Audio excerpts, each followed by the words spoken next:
अगर आप रोज 2 से 3 घंटे फोन चलाते हो, रील्स देखते हो या बिना वजह बार बार मोबाइल चेक करते हो, तो ये वीडियो आपके लिए बहुत जरूरी है, क्योंकि हो सकता है कि आपका दिमाग अब पूरी तरह आपके कंट्रोल में नहीं है। आज हम बात करेंगे एक ऐसी चीज की जो साइलेंटली हमारी लाइफ को कंट्रोल कर रही है, और वो है मोबाइल एडिक्शन और डोपामाइन ट्रैप। नमस्कार दोस्तों, आज का टॉपिक थोड़ा अनकंफर्टेबल है, क्योंकि इसमें हम खुद की रियलिटी देखने वाले हैं।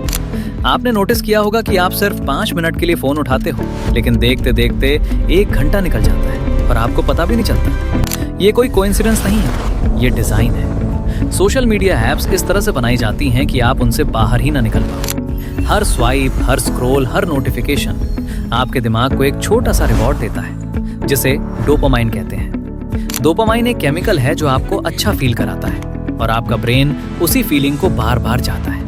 इसलिए जब आप रील देखते हो, फनी वीडियो देखते हो या कोई इंटरेस्टिंग पोस्ट देखते हो, तो आपका दिमाग इंस्टेंटली खुश हो जाता है और फिर वो बार बार उसी चीज को चाहता है। यही रीजन है कि आप बार बार फोन उठाते हो, इवन जब कोई जरूरी काम नहीं होता। अब प्रॉब्लम यहाँ से शुरू होती है। जब आपका दिमाग छोटी छोटी चीजों से डोपामाइन लेने की आदत डाल लेता है, तो उसे रियल लाइफ के काम बोरिंग लगने लगते हैं, जैसे पढ़ाई करना, काम करना या कुछ नया सीखना, क्योंकि ये चीजें तुरंत रिवॉर्ड नहीं देती, जबकि मोबाइल इंस्टेंटली रिवॉर्ड देता है। इसी वजह से आज बहुत लोगों का फोकस खत्म हो रहा है, अटेंशन स्पैन कम हो रहा है और प्रोडक्टिविटी गिर रही है। आपने भी शायद फील किया होगा कि अब आप पहले जितना कंसंट्रेट नहीं कर पाते या जल्दी बोर्ड हो जाते हो। इसका सीधा कारण यही डोपामाइन ओवरलोड है। सोशल मीडिया कंपनीज का पूरा बिजनेस मॉडल इसी पर चलता है कि आप जितना ज्यादा टाइम ऐप पर स्पेंड करो, उतना ज्यादा प्रॉफिट उन्हें मिले। इसलिए वो ऐसे फीचर्स डालते हैं जो आपको एडिक्टेड बना दे, जैसे infinite scroll, auto play videos, notifications, likes और कमेंट्स। ये सब रैंडमली आते हैं, जिससे आपका ब्रेन हर बार एक्साइटेड रहता है कि अगला कंटेंट क्या होगा। ये सेम टेक्निक कसिनो और गैम्बलिंग में भी यूज होती है, जहां अनप्रेडिक्टेबल रिवॉर्ड आपको एडिक्टेड बनाता है। फर्क सिर्फ इतना है कि यहाँ आप पैसे नहीं, बल्कि अपना टाइम और फोकस खो रहे हो।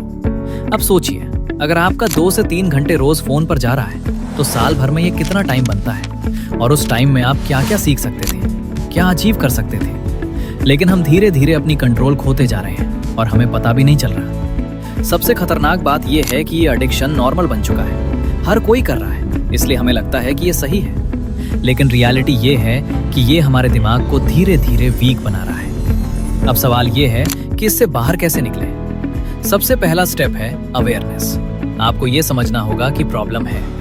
दूसरा, आप अपने फोन यूसेज को लिमिट करें, जैसे डेली स्क्रीन टाइम फिक्स करें। तीसरा, अननेसेसरी एप्स या नोटिफिकेशंस को बंद करें ताकि डिस्ट्रैक्शन कम हो। और सबसे इंपॉर्टेंट, खुद को रियल लाइफ एक्टिविटीज में एंगेज करें, जैसे एक्सरसाइज, पढ़ाई या कोई स्किल सीखना। क्योंकि जब आप अपने दिमाग को हेल्दी डोपामाइन सोर्सेज देते हो, तो धीरे धीरे ये एडिक्शन कम होने लगता है। आखिर में बस इतना समझ लो कि टेक्नोलॉजी बुरी नहीं है, लेकिन अगर उसका कंट्रोल आपके हाथ में नहीं है, तो वो आपको कंट्रोल करने लगती है। और अगर आपने अभी इसे नहीं समझा, तो आने वाले समय में ये प्रॉब्लम और बड़ी हो सकती है। अगर आपको ये वीडियो रिलेटेबल लगा हो, तो इसे शेयर जरूर करें, क्योंकि शायद किसी और को भी ये सच्चाई जानने की जरूरत है।